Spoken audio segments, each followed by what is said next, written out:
Innovating Education Learning World in association with WISE, an initiative of Qatar Foundation. In some parts of the world, schools still use corporal punishment, but this is becoming increasingly criticized. And do punishments really encourage young people to work hard at school? This week we look at a classroom in Uganda, get an expert's opinion, and follow American efforts to improve discipline in the classroom. Corporal punishment used to be very common in the classroom, but now it is banned in 31 countries, including Uganda. But the law isn't always observed, and one study showed that 81% of Ugandan school children are still subject to this kind of violence. Here's our report on the situation.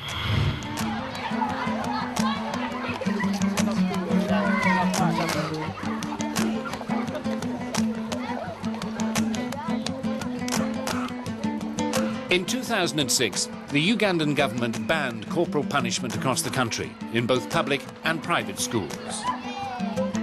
Corporal punishments, where they are used, it is a sign of people who are not organized and love. These children, they are gifts from God. If you want to get the best from them, there must be love. And where there is love, you do not inflict pain. It is the talking. But a new study by the African Network for Prevention and Protection Against Child Abuse and Neglect revealed that violence against children is still widespread.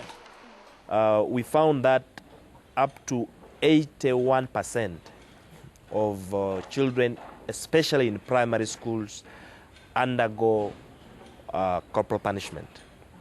That usually exposes them to emotional harm, physical harm, and also destroys their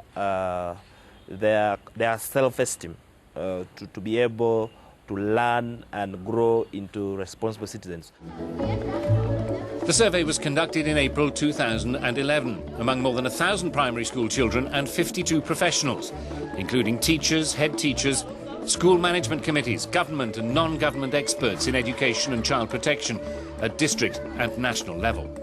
The study revealed that most beatings were carried out by teachers at 73%, followed by fellow pupils at 15% and parents or guardians at 12%. We've had cases of children whose backs have been broken, who have suffered paralysis as a result of what people out there may want to call punishment. 92% of the pupils knew where to report violence but feared harassment if the abuser was a teacher, or worse, the one they were supposed to report it to. If in other countries children learn without being beaten, why is it in Uganda that they are caned? I don't think so. I think that children can be talked to in a caring way, somebody who they know loves them, somebody who they can trust, and they will listen. I know they will listen.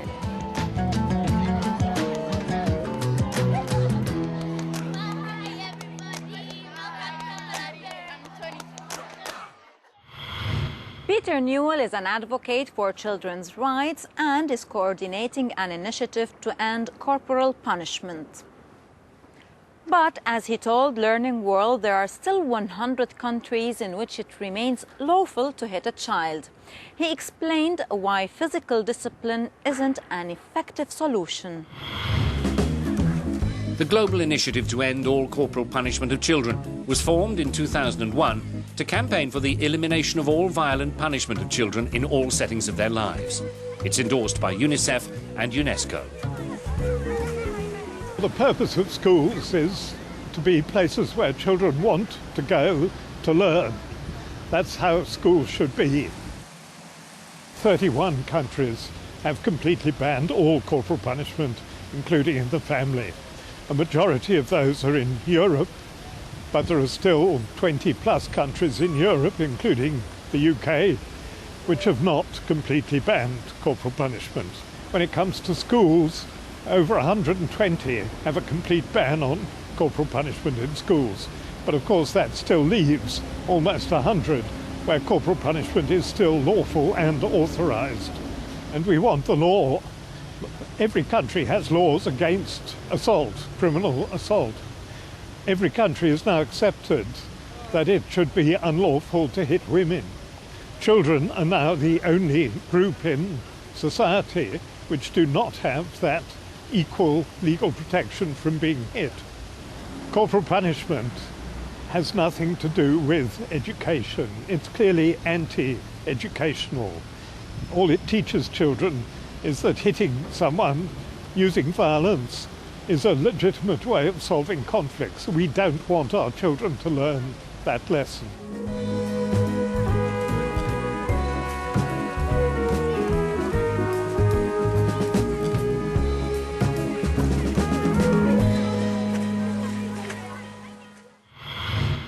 Shocked by mass shootings in American schools, some states have implemented strict rules to prevent crime and violence within education. But there is no consensus on which methods work and which are counterproductive. In this report, we hear what teachers and students think. Crime is no stranger to the outskirts of Philadelphia. So authorities there have adopted strict security measures to keep violence, drugs and weapons out of the classroom. There are security guards and metal detectors to pass just to get into the building. It's reminiscent of the zero-tolerance policies introduced after the Columbine High School massacre in 1999. The shock following the murder of 12 students and a teacher there prompted a new, stricter attitude towards misbehaviour, with automatic suspensions and expulsions. Metal detectors, x-ray machines, and them having to pat me down just to get into the school. I felt like I was going to jail. Kensington High School, where Alex used to go, has about 400 students and has already expelled more than 100 since the beginning of the year. There have been 12 incidents involving weapons. The principal, who herself witnessed a girl stabbed in the corridor some years ago, explained they have to have such strict rules. The things that kids are subject to from outside come in with them. A lot of our kids have problems at home, don't have enough food, don't have enough money. There's a whole lot of things. My job is to protect all of the people in this school. I am responsible for everybody in here. Alex was expelled 2 months before the end of the 11th grade when he was 17. He lost 2 years of schooling and most of his confidence in the education system. The reason for me being expelled was skipping class, and being late a lot. I was late because I had a job at a factory, and I had a job because I was helping my mom pay rent. So I would work until like 3 in the morning, and I would be tired. Alex is now back in class at an experimental school for students who had education problems. And now he gets good marks. He also spends time at the United Youth for Change Centre, a student association which is against zero-tolerance practices. He met Yvonne there, a 17-year-old who first encountered severe disciplinary measures at the age of 12. After an argument with a teacher, she was arrested, taken from school in handcuffs and sent to an approved school.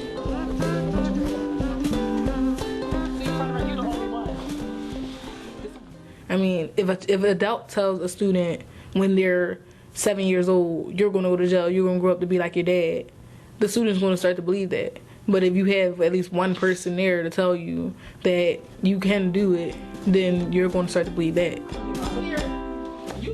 Alex and Yvonne's dream is to go to college. Alex wants to work in a hospital and take care of people, as he did with his grandmother. Yvonne wants to go to learn to be a chef, because she loves to cook.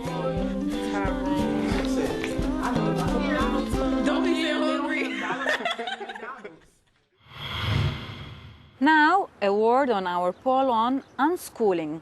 The majority who voted are against this learning experience. And before we go, don't forget to share your ideas on discipline with us. Well, that's it. Goodbye for now. Learning World in association with WISE, an initiative of Qatar Foundation.